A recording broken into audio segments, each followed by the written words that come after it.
I stood in the blistering sun, gazing at my parched irrigation canal, my heart racing like a jackhammer on concrete. My well had never gone empty previously, even during severe droughts. Yet now, with my crops nearing demise and my livestock parched, my water was dissipating like a specter in the night. I massaged my temples, sensing perspiration cascade down my visage. Something was amiss. Upon discovering the identity of the individual pilfering my water, they were to face consequences quite literally. A few weeks ago, I saw a decline in the water pressure of my well. Initially, I attributed it to the oppressive summer heat, but the situation subsequently deteriorated. My irrigation system scarcely emitted water, my cattle lingered at their troughs in bewilderment, and my crops appeared to have succumbed to despair. I summoned a plumber, an irritable elderly man named Earl, who trudged about my property, muttering to himself while I trailed behind him like a lost dog. After an hour of examining the pipes, he scratched his head and remarked, "There is no leak, Jake. You have acquired a thief." I express amusement. An individual engaged in theft, who in their sound judgment would pilfer water from an agricultural establishment. Subsequently, I ceased laughing since I was fully aware of the individual involved. Karen Whitman, my amiable neighbor, a woman who has been a persistent source of irritation since her arrival. She expressed dissatisfaction over the odor emanating from my farm, the unattractive appearance of my barn, and the early morning cacophony produced by my rooster. She was the type of somebody who feigned amiability in person, yet would notify the HOA for perceived disturbances. Recently, she had created a backyard that would evoke envy among affluent housewives shown on reality television. A verdant lawn, a substantial koi pond, an extravagant three-tiered water fountain that cascaded water as if situated in a Roman palace. In the midst of a drought, I had my suspect, yet I required evidence. The following morning, I arose before dawn and traced the primary water line from my well. I navigated through underbrush, scaled fences, and traversed the rear of my barn, where I observed something peculiar. A segment of the subterranean pipeline had been altered. I clenched my jaw while tracing a newly installed PVC pipe extending toward the property boundary. The nearer I approached, the more apparent it became. The pipe extended directly to Karen's backyard, concealed beneath a layer of meticulously arranged mulch and ornamental stones. The temerity, the audacity is astonishing. She had accessed my resources as if they were her exclusive luxury water source. I stood with my hands on my hips, scrutinizing the crime scene like a detective in a murder mystery. Instead of a corpse, there was merely my purloined water, cascading into Karen's oasis while my farm desiccated like a withered sponge. I felt conflicted between fury and amusement. Who engages in such behavior? Who observes their neighbor's farm and contemplates, you know what? The water rightfully belongs to me. Karen would come to regret this decision. That afternoon, I resolved to visit her. I approached her well-maintained front yard and rang the doorbell. After a little pause, she opened the door, attired in a flowing floral shirt, holding a glass of iced tea as if she were the sovereign of the area. Her demeanor was excessively lovely, although her eyes flickered about anxiously. "Oh, Jake, what an unexpected occurrence. What is your purpose for being here?" she exclaimed, displaying an excessively broad smile. I rested against her doorframe, feigning admiration for the imposing water fountain behind her. "I inquired to determine if you have observed any anomalies about the water recently." Her smile wavered momentarily. "Is the water available?" "Indeed, you are aware. The items that continually vanish from my well. I believed you would possess some insight, as your yard resembles a tropical resort, while mine is deteriorating into a dust bowl." She emitted a high-pitched chuckle and gestured dismissively with her hand. "Do not be absurd. We have merely exercised heightened caution regarding conservation." I arched an eyebrow. "Is that correct? Your koi fish appear to be receiving daily spa treatments, whereas my cows regard me as if I owe them an apology." She fluttered her eyelids. "Jake, I am uncertain regarding the subject of your discourse." I observed her for a few period, then smiled broadly. "I suppose I must involve the authorities." Perhaps they might ascertain the whereabouts of my missing water. That swiftly erased the fake exuberance from her expression. Her gaze shifted sideways, and she moistened her lips. There is no necessity for that at this moment. I am confident that is merely a misunderstanding. I let the stillness to extend, seeing her discomfort. I was not inclined to absolve her of responsibility. However, I was not prepared to approach her immediately at that moment. Negative, that would be very simplistic. Karen required an indelible lesson. That night, shrouded in darkness, I disabled her clandestine pipeline. With several adjustments of the wrench, I secured her illicit water supply firmly. Cease all fountains. The koi pond paradise is no longer present. The verdant lawn is no longer present. I further enhanced security by placing a tiny camera directed at the concealed connection point. If she attempts to interfere again, I will possess incontrovertible evidence. The following morning, the cries commenced. I heard Karen's horrified gasp from across the fence, following by furious shouting. What is occurring? I savor my coffee on the porch, observing the spectacle unfold. Karen exited with force, gazing at her desiccated fountain as if it had absconded with her essence. Her sprinklers would not activate. Her koi pond had ceased to refill. Her lawn was beginning to wither under the sun's relentless heat. I remained in anticipation.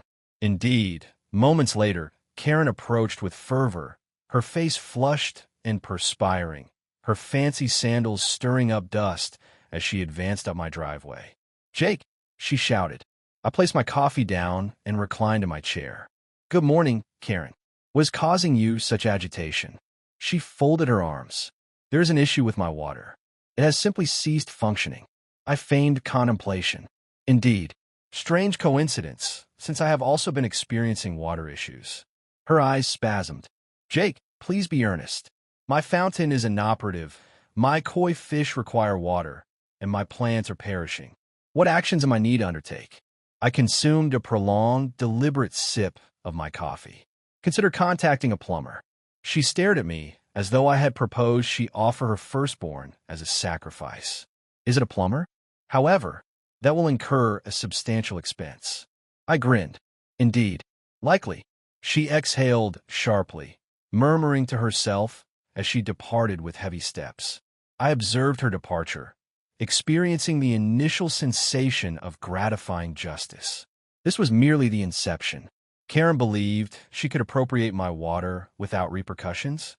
She was going to discover that interfering with a farmer's livelihood incurs consequences. It was destined to be more costly than she had ever anticipated.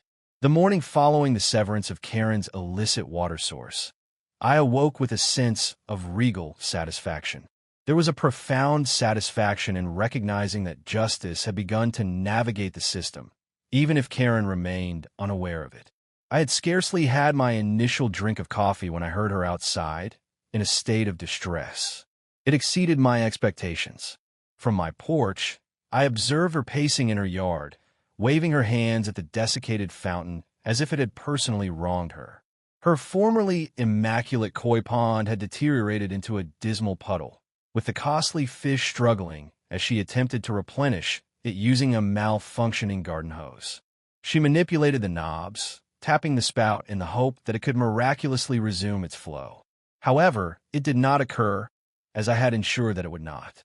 She traversed the area anxiously, gripping her phone, likely contacting every plumber in the vicinity.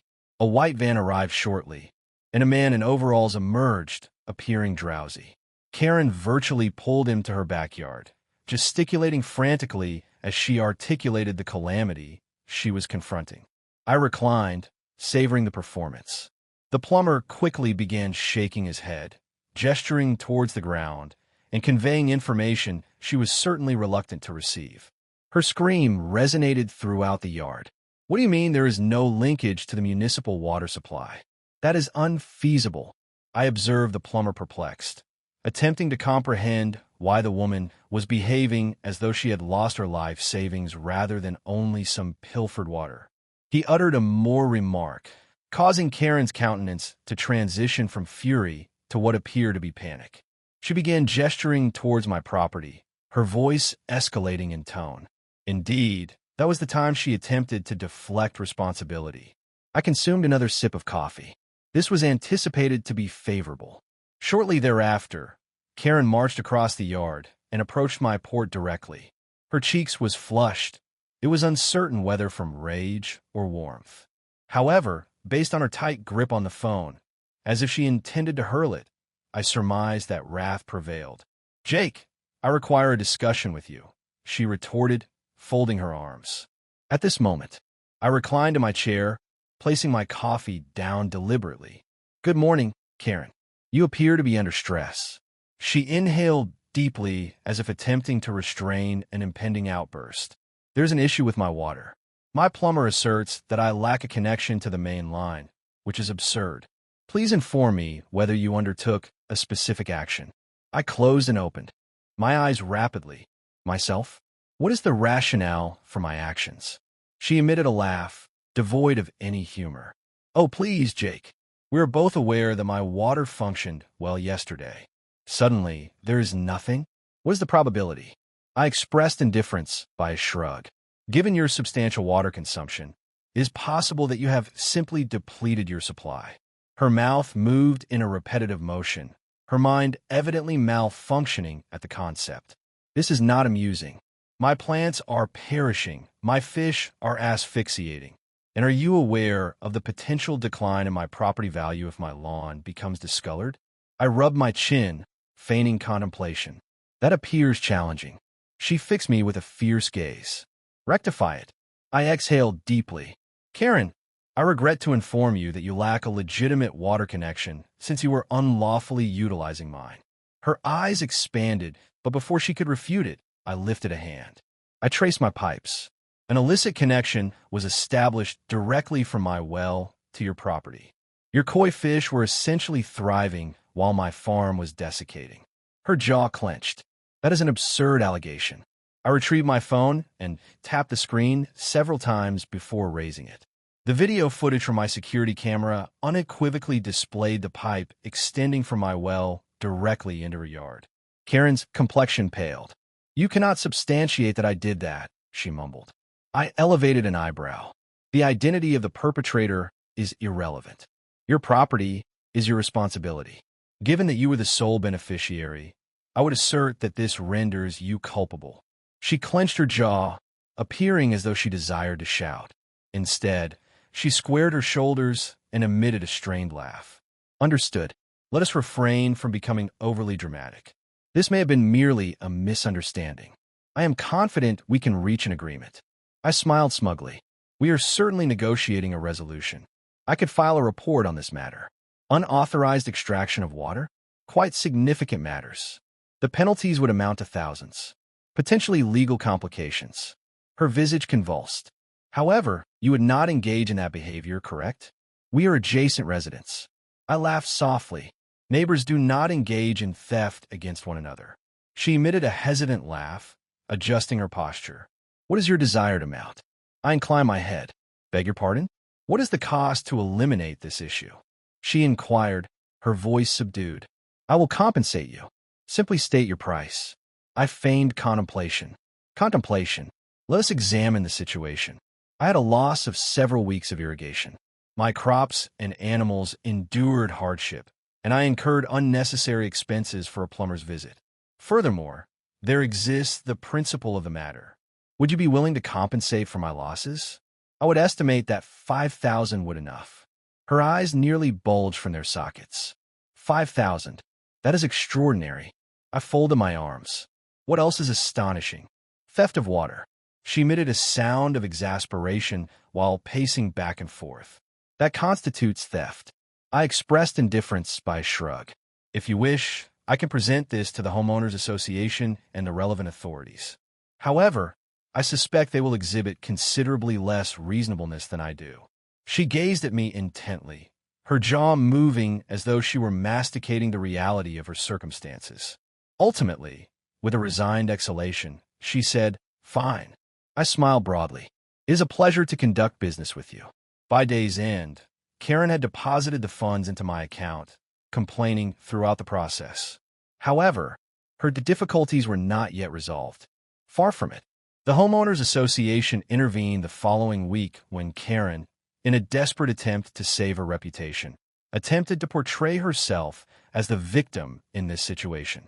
Regrettably for her, my video evidence was more persuasive than any justification she could devise.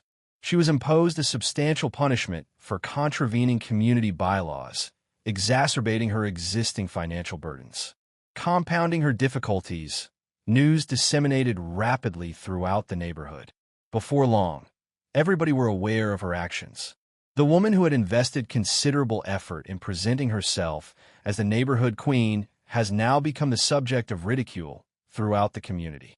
Onlookers murmured as she walked by, with some openly laughing at her efforts to maintain her formerly verdant yard within the limited legal watering hours permitted. Karen intended to appropriate my water without repercussions. Instead, she depleted her finances, tarnished her reputation, and became the subject of ridicule within the HOA. Moreover, the most notable aspect? I was merely initiating. Karen believed her tribulations had concluded following her settlement with me and the resolution of the HOA. Penalty, although she remained oblivious to the fact that karma was merely commencing. Severing her water source was merely the initial step. She now faced the repercussions of her conduct, while I observed her decline from a privileged vantage point.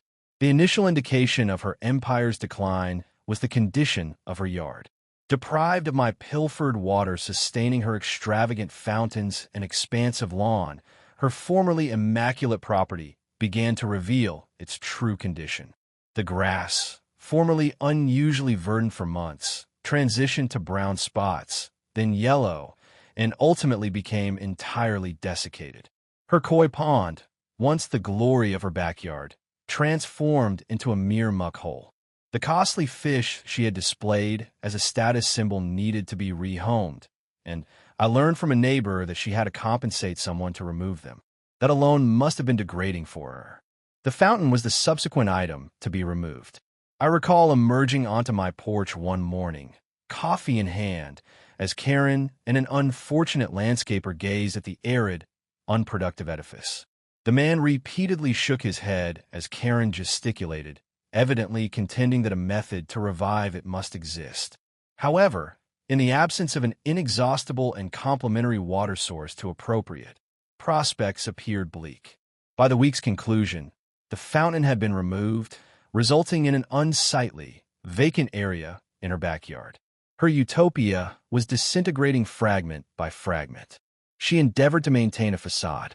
Initially, she began transporting jugs of water from the grocery store, aiming to preserve the remnants of her wilting plant. That was effective for around 1 week until she recognized the considerable expense and fatigue it entailed. I observed her one evening, hauling gallon after gallon of water from her vehicle, her face flushed with exasperation as she fought to prevent her grass from becoming a wasteland. It was unsuccessful. The summer heat was unyielding, and in the absence of a continuous water supply, her verdant landscape desiccated more rapidly than she could restore it. Subsequently, the Homeowners Association delivered its ultimate strike. Although Karen successfully extricated herself from legal complications, the HOA was not inclined to grant her leniency. Following her illegal extraction of water from my well, a new legislation was enacted prohibiting homeowners from installing any underground piping without formal authorization. This implied that if Karen sought to obtain water from sources outside the city's restricted supply, she would require permits, inspections, and a substantial charge to proceed.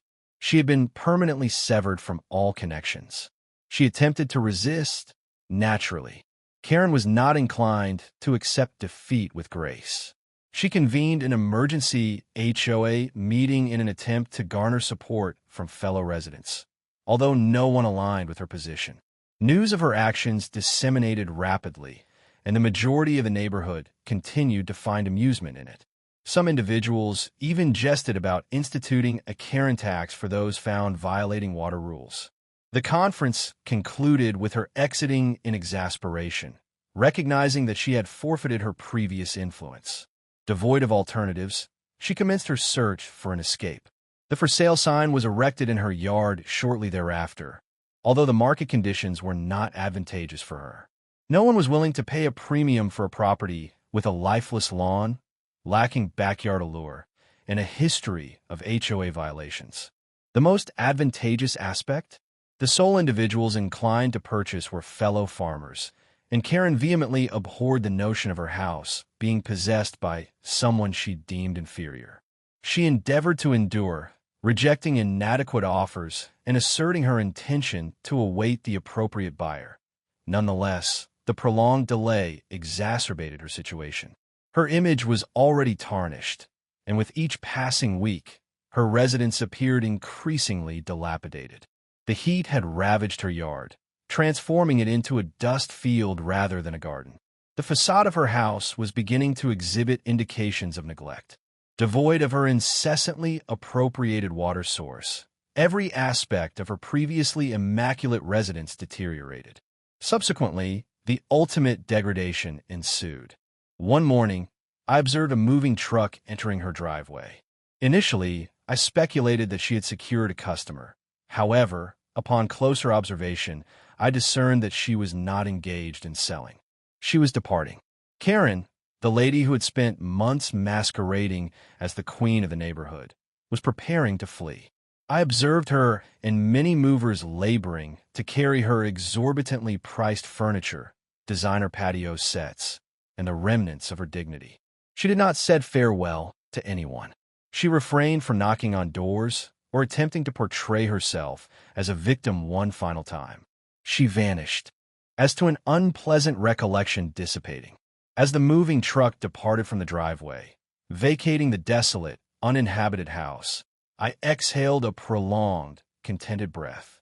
The conflict had concluded. In the subsequent days, her residence remained vacant, a mere specter of its former self. The formerly verdant lawn had deteriorated into mere dirt and weeds. The backyard, once her pride and pleasure, appeared neglected and forsaken. As the weeks progressed, the offers on her house diminished significantly until, ultimately, it was sold for a just fraction of her initial asking price. Who was the fortunate purchaser? I. At that juncture, it was no longer a matter of retribution. It pertained to principle. Karen invested much effort in undermining my farm, attempting to assert her superiority over me, and ultimately, she compensated me thousands to vacate the town. Acquiring her house was merely the ultimate embellishment. Upon completing the documentation, I surveyed her formerly immaculate property, now a desolate and neglected expanse. It was an appropriate conclusion. She had pilfered from me, and ultimately, I reclaimed all that was taken, along with more items. I activated the hose, allowing the water to cascade onto the ground, aware that for once, it was precisely in its designated location. Thus, the water conflict concluded.